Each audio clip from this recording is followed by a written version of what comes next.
Eh bien, bonjour à tous. Alors, c'est ma première conférence, d'autant plus à Touraine Tech. Merci.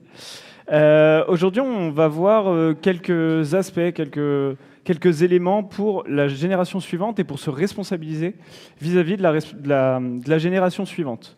Donc, juste pour faire un petit sondage au tout début, qui ici est étudiant? Est-ce qu'il y a des étudiants? Ok, très bien. Tu auras des clés aussi pour toi, justement. Qui travaille dans l'enseignement? Ok, quelques personnes quand même, ça c'est très cool. Et du coup, la dernière question, qui est un professionnel dans le dev ou... Ok, donc la majorité. Ok. Merci beaucoup, c'est un peu pour que je vois à qui je m'adresse et quelle clé je dois forcer un peu. Juste pour me présenter rapidement, je suis Julien Gidel, je suis développeur à la base, je sors de Polytech Tours en D2I, pour ceux qui connaissent, et je le dis avec fierté. J'ai commencé dans des ESN, en tant que développeur Java, d'accord.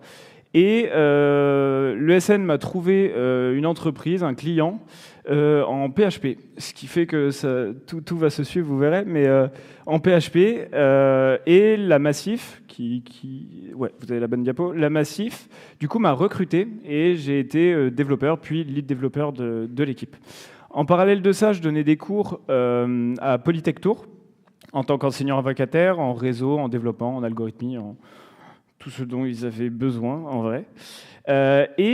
Suite à ça, je m'intéressais beaucoup à l'enseignement, à donner des cours, et Coda recrutait un référent pédagogique ou responsable pédagogique. Et donc, je suis aujourd'hui chez Coda, qui est une école d'informatique. On forme des jeunes en 3 ans. 3 à 5 ans, en fait, on a des masters. Et en parallèle de ça, je suis toujours développeur. Le développement me manque un peu, je ne vais pas vous mentir. Et je travaille pour une société Green Coding qui est aux États-Unis. Et après, c'est d'autres projets un peu perso que je monte. Et pour les petits curieux, ma stack, donc c'est PHP et Symfony. Il y a beaucoup de Daisy UI, du Tailwind. Et un faux débat, hein, évidemment, j'aime beaucoup de Switch, je vous le dis. Je ne sais pas si c'est un débat, j'ai vu pas mal de choses sur les réseaux, donc voilà. Et donc aujourd'hui, je suis responsable pédagogique. Un responsable pédagogique, c'est quoi? C'est quelqu'un qui va créer des programmes, qui va créer les programmes pédagogiques pour les étudiants. Je vais ensuite planifier ces cours et potentiellement en animer certains cours, pardon. Je vais tutorer les étudiants. Tutorer des étudiants, c'est quoi? C'est les accompagner techniquement dans tout leur parcours. Je vais apporter une expertise technique à mes collègues qui n'ont pas forcément cette expertise. Et je vais recruter et accompagner les intervenants. C'est-à-dire qu'on va rechercher sur LinkedIn, sur Malte, dans des conférences, typiquement, si vous voulez être intervenant. Venez me voir. On les recrute et on les accompagne dans la pédagogie. Donc, on a des intervenants qui viennent là pour la première fois, donner des cours pour la première fois, et on les accepte. Et souvent, des professionnels. Et une autre mission que j'ai, c'est de faire en sorte que les programmes soient en accord avec les besoins des entreprises locales. Pourquoi? Parce que dans l'école, on est sur différents territoires, notamment à Orléans, à Dijon et à Avignon. Et on adapte notre pédagogie aux entreprises locales. Aujourd'hui, on est en région centre, Val-de-Loire, d'accord. Et après plusieurs sondages et après avoir vu pas mal d'entreprises, on s'est rendu compte que les technos prédominantes, c'était le Java et le Spring, d'accord. Et ça, on l'a vu notamment grâce aux ESN qui sont très présentes dans la région, d'accord. Et une ESN, pour ceux qui ne savent pas, je l'ai mis quand même, mais une ESN, donc c'est une entreprise de services numériques, et souvent, ces ESN répondent à des besoins qu'a une entreprise X. Une ESN, elle va avoir des ressources, qui sont des ressources humaines, qui sont des développeurs, et l'entreprise X, elle va avoir des besoins, avec un budget, avec des idées aussi qu'il faut mettre en place, et du coup, l'ESN va fournir ces ressources. D'accord? Et c'est des ESN qui recrutent beaucoup, les ESN. On en a vu ici beaucoup de ESN recrutent des jeunes profils. Et nous, ça nous intéresse beaucoup, ces jeunes profils, parce que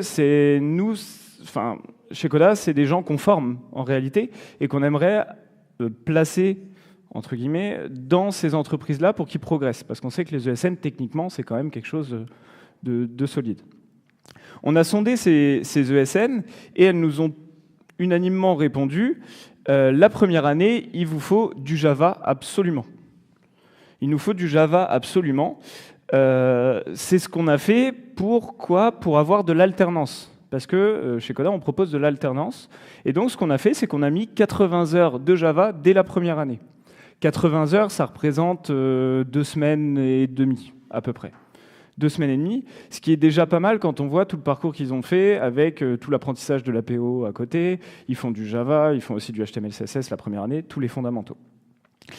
Et ça, en fait, ça crée un gap.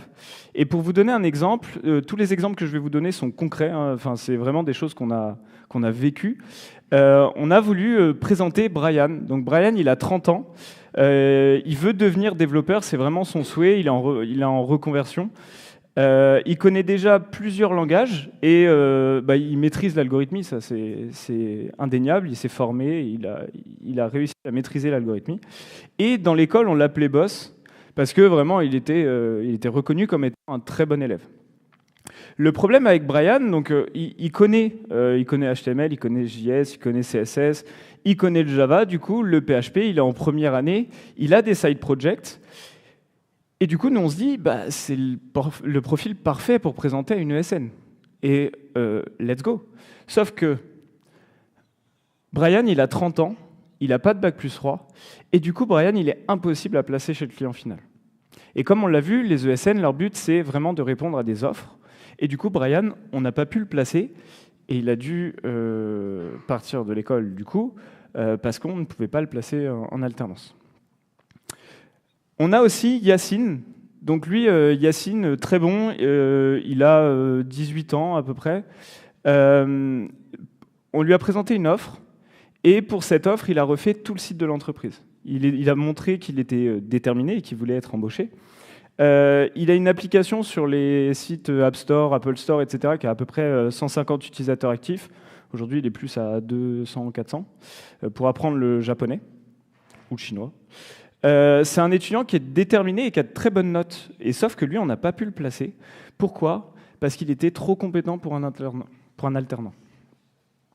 Donc on a d'un côté un étudiant qui est peut-être trop vieux, qui a les compétences mais qui est impossible de placer chez le client final parce qu'il a Bac+3. Et de l'autre, on a un étudiant qui a un peu trop forcé pour montrer sa détermination, du coup. Et du coup, il est trop compétent. En autre exemple, on a Hugo qui voulait passer en deuxième année. Il est déjà freelance, il a créé des projets concrets, il a répondu à des offres. Lui, le fait qu'il soit freelance, ça a fait peur et l'entreprise a refusé. On a aussi Antoine. Alors lui, c'est un cas un peu spécial. Il a passé un test de personnalité et il y avait marqué modestie 0. On comprend qu'il n'ait pas été pris parce que ça nous paraît assez logique. Mais le caractère d'un étudiant compte énormément au niveau du recrutement. Et il y a plein d'autres choses. Il y a les nouvelles générations qui arrivent, qu'on verra aussi le pourquoi.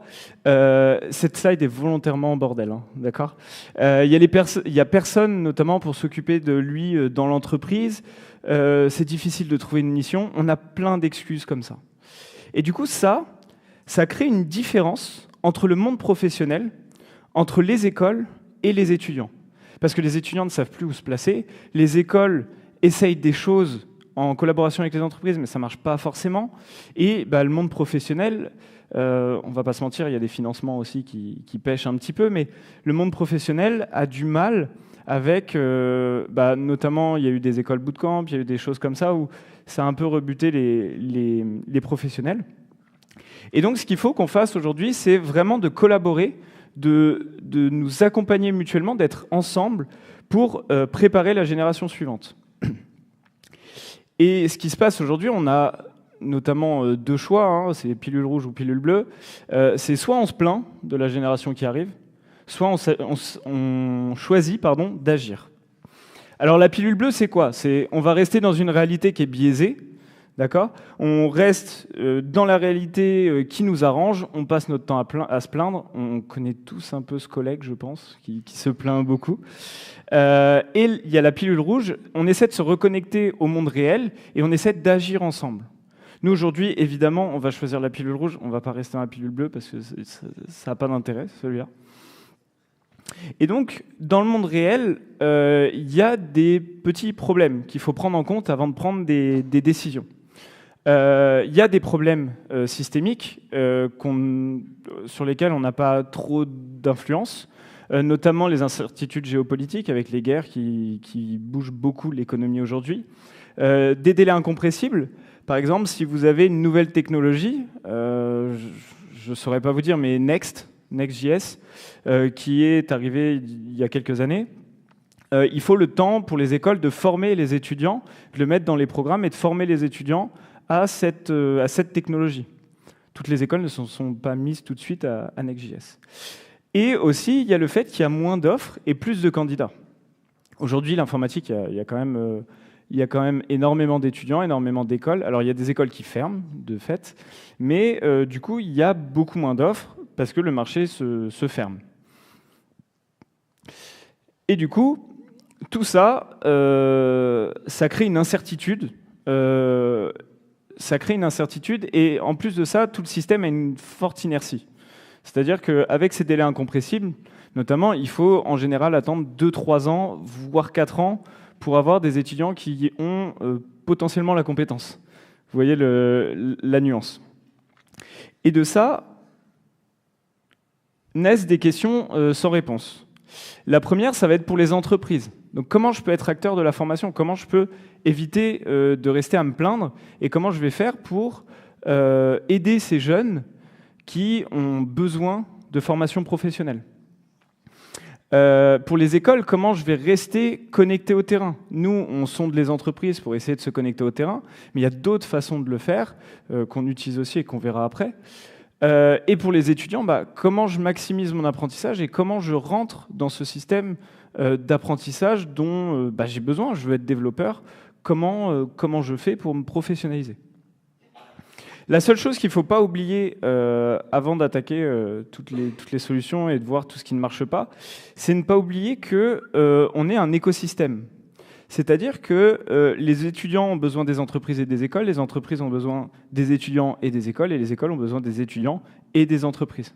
Tout le monde a besoin de chacun pour avoir des professionnels qualifiés, en tout cas en junior, et on a besoin de tout ça sans se faire une guerre des tranchées. Et du coup, qu'est-ce qui ne marche pas concrètement aujourd'hui? Je vais boire un petit coup, je suis désolé. Ça sèche la bouche de parler. On va éviter la ASMR. Alors, qu'est-ce qui ne marche pas concrètement? De la part des étudiants, on va avoir des étudiants qui valident trop vite leur alternance. Ça veut dire quoi? On a un étudiant, pour ne pas le citer, il s'appelle Éloi, on a un étudiant qui a accepté une alternance parce qu'il avait besoin, parce que les étudiants, en fait, à partir de leur rentrée, ont 2 mois pour choisir une alternance, jusqu'en décembre. Et en fait, Éloi, il était mi-décembre, ça arrivait vite. Il a vu l'alternance, il a vu qu'il était accepté, il a accepté. Sauf que quelques semaines après, il a dit j'ai pas envie de continuer, parce qu'en fait, la mission ne me convient pas. Donc on a ce genre d'étudiants qui acceptent trop vite la mission, par pression, j'imagine. On a des étudiants qui... Alors je dis on, mais c'est les écoles en général. Hein. On a des étudiants qui abandonnent vite, voire trop. C'est-à-dire qu'ils ne trouvent pas d'alternance au bout de 2 semaines, ils abandonnent. Je n'ai pas besoin d'alternance, je vais faire autre chose. Bon, ils abandonnent trop vite. Il y a des étudiants qui ne sont pas assez autonomes dans leur recherche. Les écoles font, et en tout cas je parle pour Coda, on fait un gros travail d'accompagnement pour les étudiants, on leur apprend à créer un CV, un LinkedIn, une lettre de motivation, on les coach, avec mon collègue John devant les coach, pour qu'ils se présentent, pour avoir une posture, on met des entretiens blancs, on fait plein de choses. Et en fait, il y a des étudiants, ils ne trouvent pas parce qu'ils ne cherchent pas. Et en fait, ils attendent que les offres arrivent à eux. Alors oui, l'école peut trouver des offres, mais ce n'est pas ce qu'on cherche chez un étudiant.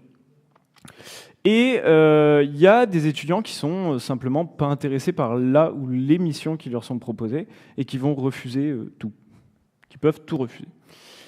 Et le constat, c'est, ça fait un peu boomer, je suis désolé, mais c'est que les générations changent. Et il faut aussi s'adapter à ça, parce que on arrive sur une génération où ils sont moins autonomes, où ils vont plus vite refuser, ils vont plus vite s'insurger, entre guillemets. Donc il faut composer avec ça. Enfin, de la part des écoles, alors il y a souvent des programmes qui sont déconnectés de la réalité. C'est-à-dire qu'on va faire alors j'allais dire du Java 8, mais il y a encore beaucoup d'entreprises en Java 8. Mais on va faire des langages qui ne sont plus ou pas trop utilisés et qui sont difficiles à avoir professionnellement. Des syllabus et des programmes trop light, eh ben, on va avoir par exemple un étudiant qui va avoir au total 3 mois de cours, dont une semaine en PHP, une semaine en HTML, CSS. Quand il faut les fondamentaux, c'est pas suffisant d'avoir ça. Et donc les syllabus, ou ce qu'on appelle les programmes ou les maquettes, sont beaucoup trop light et du coup rebutent un peu au niveau professionnel. Il y a des étudiants qui sont peu expérimentés car trop peu de pratique. Il y a des écoles, j'en citerai pas pour le coup, qui font énormément de théorie mais très peu de pratique. Je me souviens à l'IUT, pas à Tours, ailleurs, où j'avais fait du C et des pointeurs au crayon de papier sur feuille. Je ne sais pas si aujourd'hui c'est toujours d'actualité, mais c'était pas nécessaire. Et j'ai que 30 ans. Enfin, c'était pas si vieux, quoi, j'espère. Et un manque d'éducation dans une culture de recherche. Ce que je veux dire là, la phrase est peut-être pas hyper claire, mais les étudiants ont besoin d'être éduqués par l'école pour rechercher un emploi. Chose que ne font pas toutes les écoles, par exemple. Et du côté des entreprises, on a aussi quelques petits soucis. Les faux projets ou les contraintes qui sont réduites du réel, c'est-à-dire que on a un alternant, on va lui donner quelque chose à faire, et puis on verra bien ce qu'il fait. Et sauf que c'est un faux projet. On lui dit un truc qui était dans le placard il y a 10 ans, et on va le ressortir au cas où. J'ai eu le cas en alternance, donc voilà. Des besoins flous ou pas adaptés, c'est-à-dire que l'entreprise décide de recruter un alternant, mais ses besoins ne sont pas clairs. C'est-à-dire que, comme pour le faux projet, on ne sait pas trop quoi lui donner, du coup on va lui dire tu feras du Java sur un projet, tu seras accompagné par un dev, et puis on va te mettre là-dessus. Ou qui ne sont pas adaptés, c'est-à-dire que la formation c'est sur du web, et l'étudiant il va partir sur de l'embarqué. Ça peut arriver aussi. Il peut y avoir aussi des missions de trop bas niveau, c'est-à-dire qu'on va chercher à recruter un master, mais en fait on va lui donner des choses à faire d'un première année de DUT, ou des niveaux trop hauts, c'est-à-dire qu'on va chercher à recruter un première année, mais on attend de lui qu'il soit ingénieur. Aussi, gros problème, le pas de compétences en interne. Ça, on l'a vu pas mal de fois, où en fait, ils veulent recruter un alternant sur de la data, mais ils s'attendent à ce que l'alternant soit tout seul sur sa donnée pour la faire parler. Alors l'étudiant est en études, il n'a pas forcément les compétences, il n'a peut-être pas l'infrastructure nécessaire. Donc ça, c'est des choses, c'est des problèmes, c'est des choses qui ne marchent pas. Et aussi, gros problème aujourd'hui, je pense, pour les entreprises, c'est que les financements deviennent rares. C'est-à-dire que l'État est un peu plus ric-rac aujourd'hui sur l'alternance. Et du coup, ça rebute un peu. Je pense qu'il y a beaucoup de ça aujourd'hui, dans ce qui ne marche pas.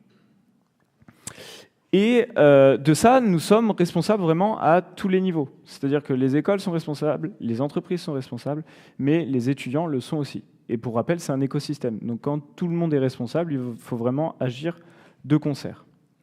Donc quel levier pour la génération suivante? Il faut qu'on change la donne et qu'on le change ensemble. Quel levier on peut actionner? Alors le premier levier, ça va être la pratique en conditions réelles. Alors là, ça va être beaucoup les écoles et les entreprises. Mais par exemple, chez Coda, on propose les projets entreprises. Les projets entreprises, c'est quoi? C'est des projets... On va demander aux entreprises, est-ce que vous avez un projet qu'on vous fait gratuitement Pendant 3 semaines, nos étudiants ils sont en groupe, en autonomie. Vous avez 2 groupes de 4 ou 5 étudiants, et on vous réalise le projet gratuitement en 3 semaines. Ils font la gestion de projet. Il nous faut juste une personne disponible une fois par semaine pour pouvoir driver un peu les étudiants sur les besoins, etc. Et on en ressort de très bons projets, j'ai des exemples après, mais on en ressort de très bons projets et des étudiants qui sont grandis, que ce soit en gestion de projet, que ce soit en compréhension des besoins, ce qui est hyper important, en communication et un petit peu en développement. Et aussi, il y a le fait d'avoir des intervenants professionnels avec des problématiques réelles. C'est-à-dire que nous, on va rechercher des intervenants qui sont des professionnels, comme la plupart d'entre vous, qui ont envie d'enseigner et qui ont envie de proposer un cours basé sur des choses que vous avez rencontrées. Et vous pouvez proposer ça aux étudiants ou aux écoles. Allez voir directement les écoles et vous verrez, vous serez très bien accueillis. Les stages ou l'alternance, c'est toujours un très bon levier pour les étudiants quand il y a un but réel derrière, que le besoin il est bien posé et qu'il y a quelqu'un pour accompagner l'étudiant. Les responsabilités sont partagées entre l'étudiant, l'école et l'entreprise, donc ça c'est parfait. Et potentiellement, vous pouvez aussi proposer ce qu'on appelle des journées d'immersion. C'est de dire, ok, votre étudiant, il va venir pendant une journée chez nous, et puis on va voir ce qu'il donne. Et parfois, ça peut donner lieu à un stage, parce que vous le trouvez très bien, l'étudiant. Ça ne vous engage à rien. Pardon. Donc, vous pouvez proposer ces journées d'immersion aux écoles. Le mentorat, je ne sais pas s'il y en a qui ont déjà été mentors ici. Est-ce qu'il y en a? Trop bien. Ok, il y en a quelques-uns.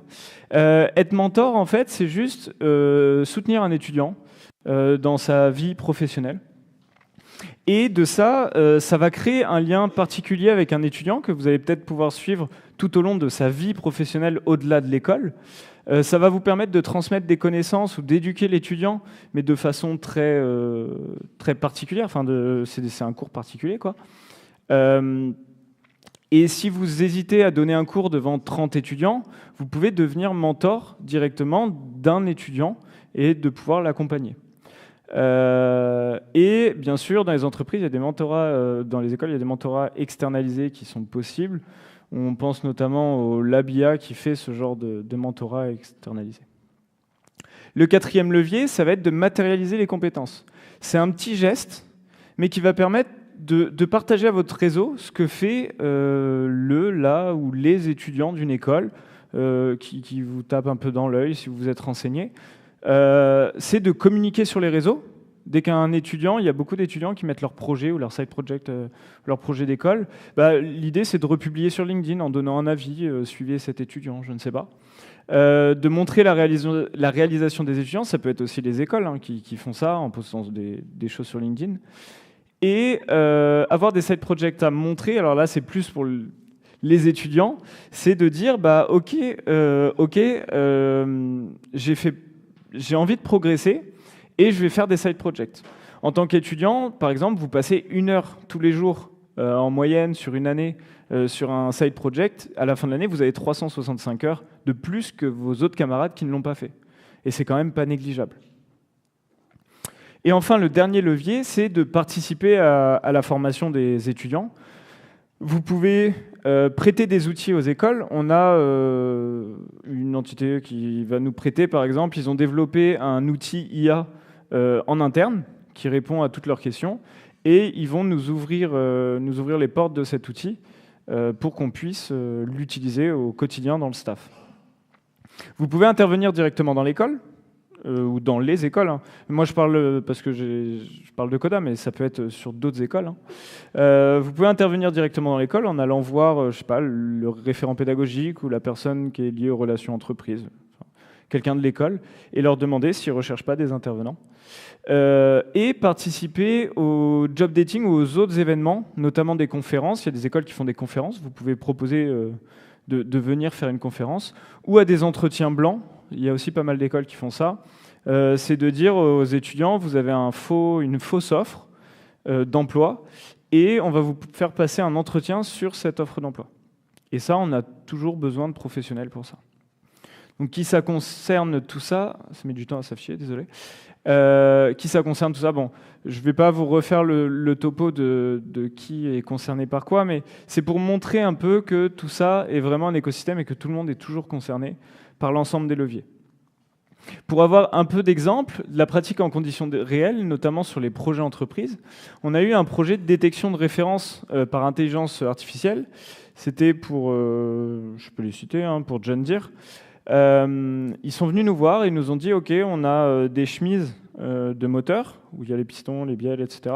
Et il y a des références dessus, on n'arrive pas à les détecter. On a essayé en interne, on n'a pas réussi. On a envoyé ça à des Indiens, ils n'ont pas réussi, avec la bonne satisfaction et en un temps en moins d'1 minute 30.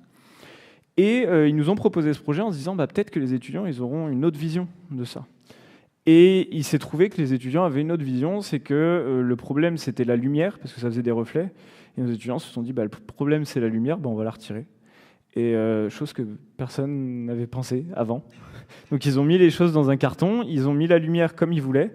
Et puis, du coup, ils arrivent à détecter avec 90% de confiance en moins d'1 minute 10, ce qui est très, très bien. On a aussi, par exemple, pour montrer un peu toute l'hétérogénéité des projets, un outil de création, de calcul des besoins d'échafaudage.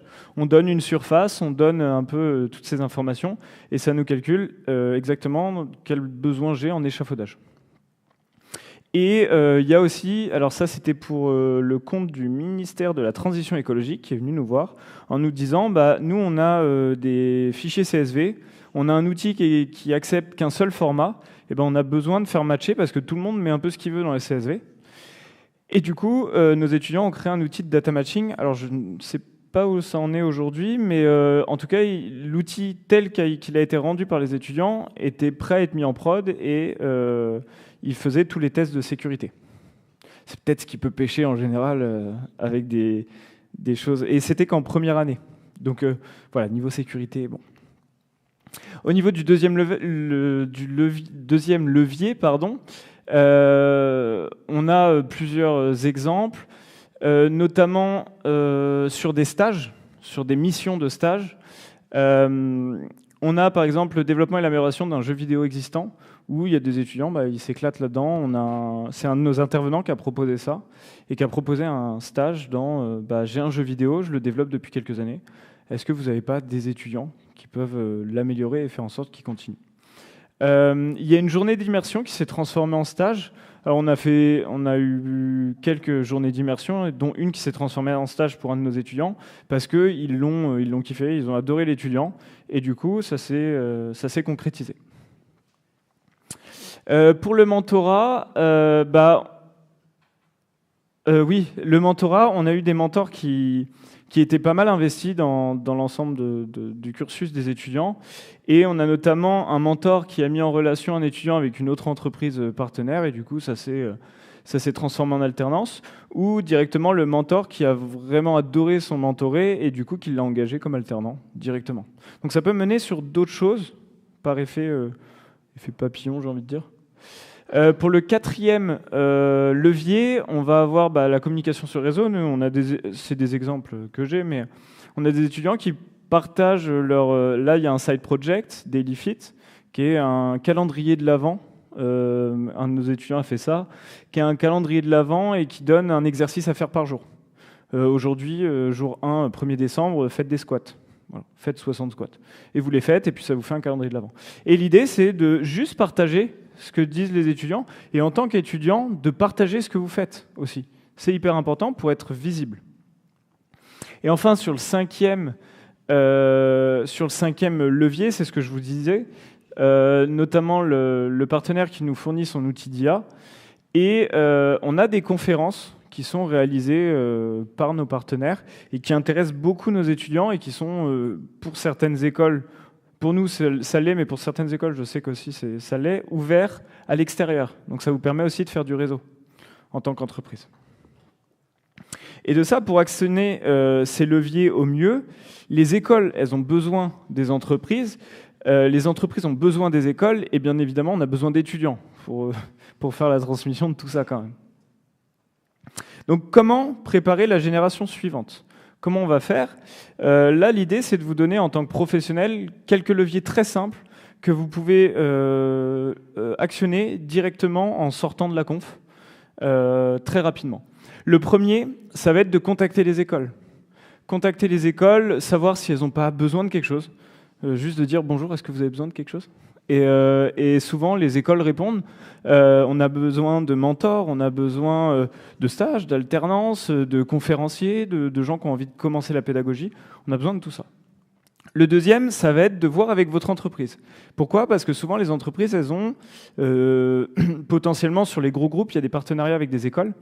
Et vous pouvez peut-être commencer à donner des cours dans des écoles que votre entreprise connaît. Il y a peut-être des initiatives pour former des jeunes ou avec des associations. Donc, allez voir votre entreprise et demandez-leur. Alors, je ne sais pas trop quel service formation ou RH, qui peut savoir ça.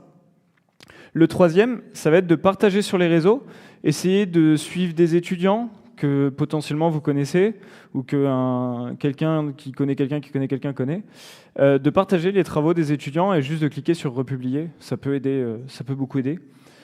Le quatrième, il est en vert parce que pour moi c'est assez important, si jamais. Vous pouvez devenir intervenant directement, contacter les écoles, contacter, qu'elles soient privées ou publiques, contactez-les, elles ont toujours besoin d'intervenants, il y a toujours des désistements de dernière minute, il y a toujours besoin. Et le dernier, c'est de proposer des stages ou des alternances. Si vous en avez, bien sûr, hein, on va pas inventer, mais essayez de définir bien votre besoin et les jeunes viendront directement à vous et vous aurez des candidatures. Donc voilà, et potentiellement des journées d'immersion aussi. Et donc en petite conclusion, ça va être soyons responsables de tout ça. Faisons en sorte d'éduquer nos jeunes et de prendre soin de la génération suivante. Et enfin, je vous remercie et merci Toantech.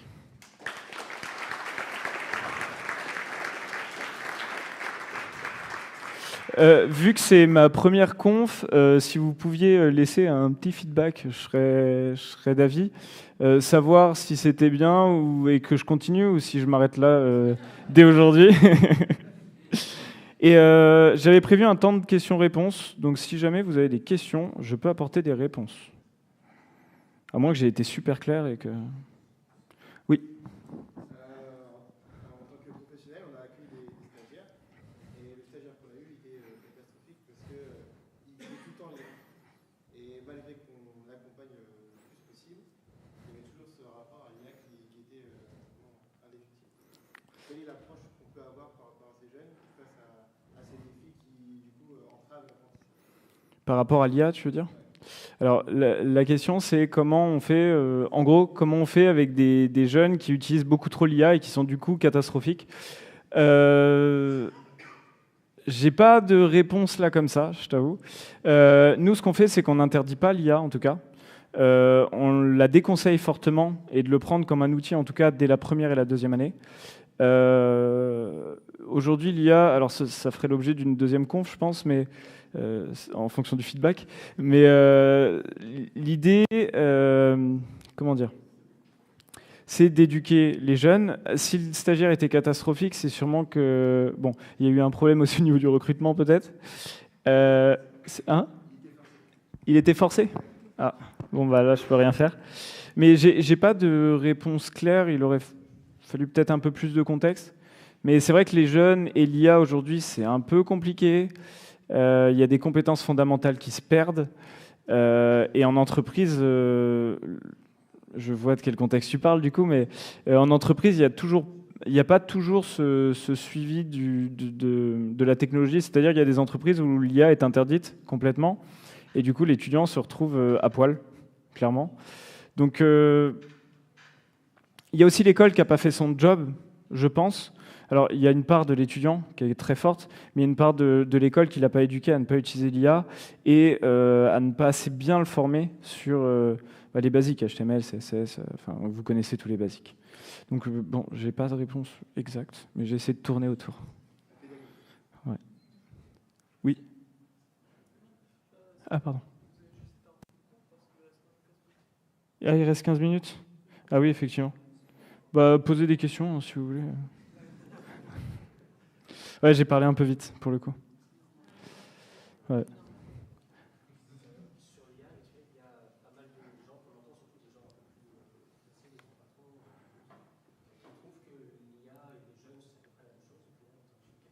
Ok.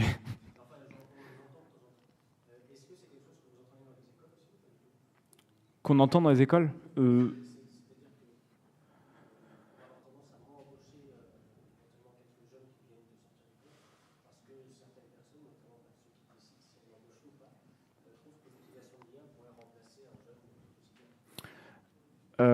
Alors je pense que c'est quelque chose qui va arriver, hein. Enfin, qui va arriver chez certaines personnes en tout cas, parce qu'il y en a qui le pensent très fort. Aujourd'hui, je pense qu'on remplacera pas d'humains, en tout cas, et il y aura toujours, si on voit sur le très long terme, il y a toujours ce besoin de fortes compétences, de compétences, ou au moins de quelqu'un qui dirige l'IA. Et si demain on n'éduque pas les jeunes, ça veut dire que plus tard on va en manquer de ces personnes-là, parce qu'ils vont partir à la retraite, ils auront autre chose à faire. Donc il faut vraiment qu'on évite cette mentalité-là qui est de dire ok, aujourd'hui il y a l'IA, elle remplace un jeune, mais il faut penser aussi à est-ce que demain on pourra remplacer ces personnes qui drivent l'IA? Est-ce que l'IA nous remplacera les juniors? En tout cas, je l'espère pas. Je vais pas faire de Nostradamus quoi, mais en tout cas, j'espère que les entreprises auront toujours l'envie de prendre des juniors, de les éduquer, de les faire progresser, pour que justement ça progresse aussi plus tard avec l'IA et qu'on puisse les éduquer sur j'ai plus le nom, mais pas le vibe coding, c'est tout l'inverse, mais l'augmented coding, si j'ai envie de dire, de faire en sorte que de booster les juniors pour qu'ils apprennent plus vite en moins de temps et qu'on puisse avoir des vrais professionnels très, très rapidement. Aujourd'hui, on se dit 5 ans, le gars il doit maîtriser sa stack. Si avec l'IA, on peut réduire, tant mieux, mais qu'on garde ces jeunes, ces juniors qui ont envie d'être développeurs, qui ont envie de faire ce métier et qui, aujourd'hui, s'adaptent, eux, par contre, aux technologies. Donc, est-ce qu'on entend que l'IA va remplacer les jeunes?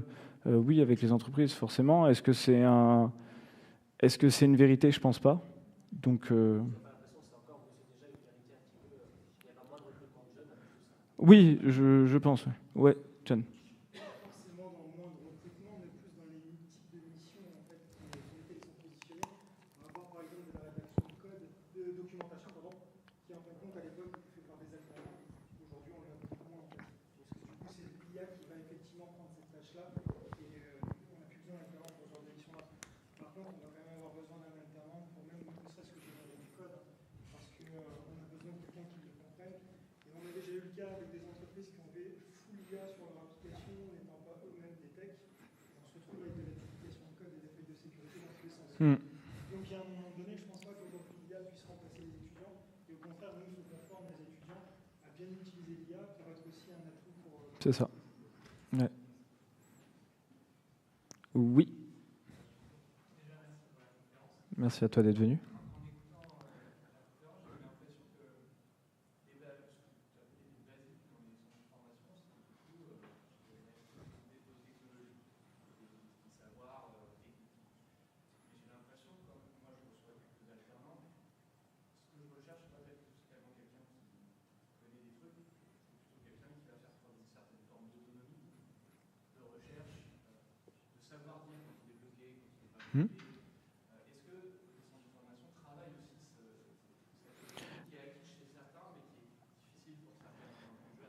Alors, centre de formation ou école, en tout cas, oui, c'est clairement l'objectif. Alors, j'ai parlé beaucoup de techniques, entre guillemets, sur les basiques, etc.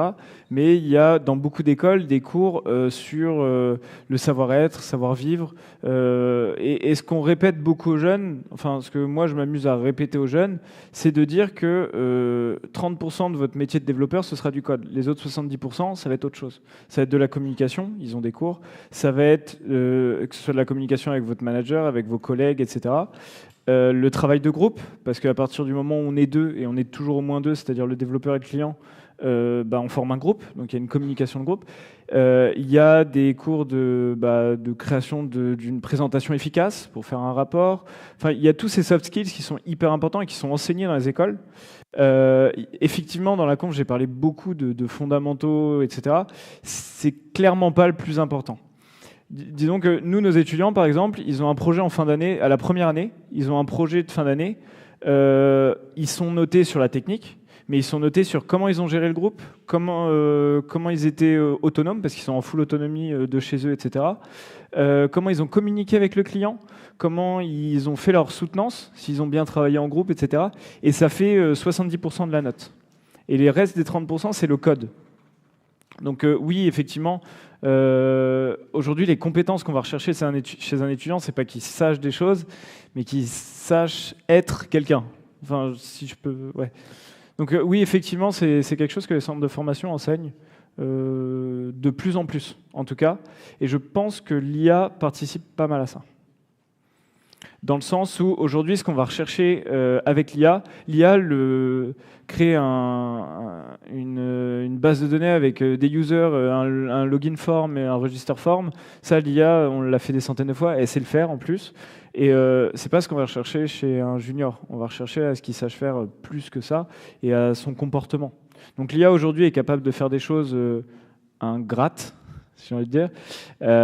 Mais du coup, ce qu'on apprend aux jeunes, c'est vraiment la communication, de savoir dire quand est-ce qu'ils ont besoin d'aide, de savoir...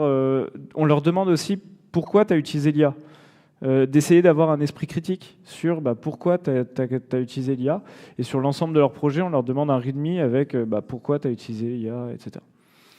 Pour que ce soit justifié, leur apprendre que l'IA, c'est un outil. Et pour revenir à ta question, oui, les centres de formation forment à ces choses-là. Et du coup, l'IA y participe dans ce sens-là, dans le sens où la technique, les basiques, on n'en a plus tant besoin. Même si on en a quand même besoin pour comprendre. Ouais, je suis derrière toi. Oui. Alors, nous, personnellement, pas encore. C'est quelque chose qui va arriver l'année prochaine. Sur bien utiliser l'IA, faire en sorte qu'elle ne nous bouffe pas notre projet. Oui, c'est quelque chose sur lequel on va former. Et je pense d'autres centres de formation vont le faire pour s'adapter. Mais encore une fois, il y a toujours cette inertie systémique où il y a une techno qui émerge, on voit si elle prend, on va peut-être l'enseigner, on l'enseigne, on peut remettre à jour les maquettes, etc. Donc il y a toujours une inertie qui est assez importante de 3, 4, 5 ans des fois. Et vous devez le voir aussi à l'université, je ne sais pas s'il y en a qui sont beaucoup à l'université, les maquettes sont revues tous les 3 ans, 3 à 5 ans, je ne sais plus. Donc il y a toujours ces inerties-là. Oui. Aujourd'hui, je suis intervenant sur des travaux pratiques qu'on laisse aux étudiants en autonomie, des conseils pour passer sur les cours magistraux, des tips qui pourraient aider pour passer des jours sur les cours magistraux. Essayer d'être interactif avec eux, de faire souvent des rappels sur les notions que tu as vues. Si c'est en plusieurs cours, de toujours faire un rappel du cours précédent, sans être dans le j'espère que vous avez retenu quelque chose. Tu vois. Et puis si tu veux, on peut parler de ça à la fin, et je peux te donner plein de conseils. J'en ai pas là comme ça, mais ça pourrait me venir.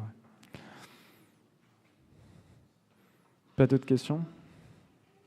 Eh ben, merci beaucoup, et puis je vous souhaite une bonne journée. Merci à vous, j'applaudis tout le monde.